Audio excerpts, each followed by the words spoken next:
Okay, great. I'd also like to mention I'm joined with my colleague Christoph Sabchak.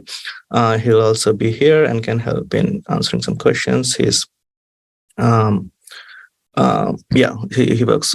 He's been working with me on this project. So let me start by presenting these slides. So this work is brought by Google Research and Google News Initiative. The Google News Initiative and research, we are trying to improve the tools that we have available for fact-checking, for the fact-checking community. And to provide some background, the Fact Check Explorer is a tool where we surface fact checks using the claim review markup. And currently, you can search for fact checks using text, and you can also access the data through an API. But we know there's more features we need to add, as also we have received some feedback. So I'm excited to present two new features in this work. Some more information, some more motivation for this. Media-based misinformation is actually very prominent. It's a very prominent type of misinformation, and it has been more prominent over the last several years. So this is a study where we show, like since 2019, we've seen a rise in media-based information. Media-based information meaning it's not just based on text, but it's also including some form of media that is relevant to the misinformation. As a result of that, we also see that reverse image search tools have been becoming more popular over the time. We see again after 2019, we see a rise in the use of reverse image search tools. So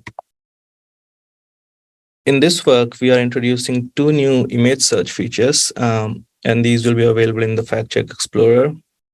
These two new features, the first feature is search for fact checks, but you can use search by image. So we have built a robust reverse image search method, and we're specializing in searching for images present in these fact checks using the claim review markup or mentioned in these fact checks. And the second feature is what we're calling image context, where we are inferring the image context using the web references found on the open web. So I'll talk about both of these features. Let me provide a demo of this, a video of this, how this fact check search by image might look like. So we have a new search by image feature, search by image button, which is now present in the Fact Check Explorer tool. And when you search by this image of a shark, which has been used several times in multiple instances of misinformation, we can now directly search by this image, and we'll see all the different fact checks that have mentioned this image. This is definitely useful if you don't know what text you need to search for, right? So you can find all these fact check articles. The second feature that I'm excited to talk about is image context. Again, let me go more deep into that. So this really kicks in when you don't have a fact check that we can surface, or we need more information about an image. And so for doing that, what we are trying is, given an image, we are showing all the web references and contextual information over time. This is really going beyond the simple reverse image search, where now we are trying to infer the salient context from the content in these web references. And we are also we are grouping the references in time frames, so we can kind of display the history of this image and how it has evolved over time. And we are also providing a contextual relevance, like a sorting of the web references based on how relevant it is to the image that's been given in the search. But we're also providing the ability to sort by time, if that's what you're looking for. And finally, we are also providing a way to filter these references, so you can quickly filter by a context that we surface to understand what this context is about from the web references. On the right, we show an example. This is an image of wind turbine. It's just a visualization of what this tool is, what the information we are going to provide. So for this image is an instance of miscontextualization. So this image is originally taken in Sweden in 2014, but in misinformation instances, it's been claimed to be from Texas, for example. So the tool will first show that this image was first indexed by Google in 2016. So this can be an evidence of when we know this. It's a sign we can use, like when we know this image has existed. And then we will show references from 2018 that associate this image with Sweden. And then we'll also show references from 2021 where we'll see the miscontextualization examples where this is associating with Texas, for example. Some more background and motivation. This misinformation we just showed is actually a very common type of misinformation, which is context manipulation or miscontextualization. In a survey, we found that this is actually the most common type of image-based misinformation present in these fact check articles.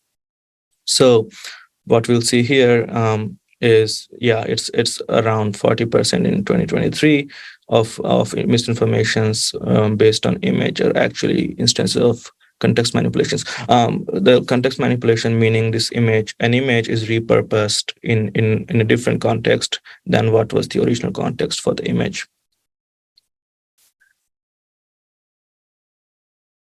Looking further into this, we have found that there's actually 3 common types of manipulation when miscontextualization happens. And these 3 are dates, location, and identities. So the location, for example, Sweden was said to be in Texas, or the people present in the image are also claimed to be someone else than what was the original context, or the date or time from when this image is from. And so really these are the 3 common types, and we're hoping our tool will be more efficient for this type of misinformation, context manipulation.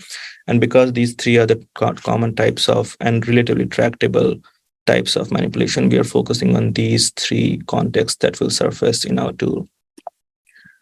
I have a preview here, but I would just like to show a demo that would be better. So, sorry, let me just go to the demo. So so now when you search for an image, again, using the search by image, you'll see an option to either provide an image URL or drag and drop an image, a file that you already have. And there's the fact checks tab, which might be empty if you were not able to find fact check articles for this image. And now there's also a new tab for image context. So on the top here, you'll see the different subjects for this image, subject or context that we've extracted. You can show more to see a bigger list. And as we'll see here, Texas and Sweden are the top contexts, and also 2014. And then we'll show all the references. The image index date is on the top. And these references, you can kind of hover to see a quick pop-up about what's the article, what's the web reference title, and when is the first seen date of when we think the image appeared on that reference, or the reference included that image. And these subjects are also present for these different time frames that we have grouped the references into. So you can click on a time frame and see all the references in that time frame. You can also filter. So let's say you filter by Sweden, and then you'll see these are the references we think we have found Sweden to be relevant with. So this, we've started seeing it in 2016 and also see it further along. And for Texas, we'll see it later in 2020 or 2021. And these references are also filtered to only include references that contain those references. You can also sort these references, like I said before, by relevance or by time. So now if you sort by time, you'll see in order of when it appeared in that time frame. So with that, let me go back to the presentation. So yeah, that marks the end of my presentation. These features are available in a closed beta at this moment. So I'm welcoming you all to sign up for this if you want access. There's a form that you can sign up, and we are slowly rolling out access to more and more users. Thank you.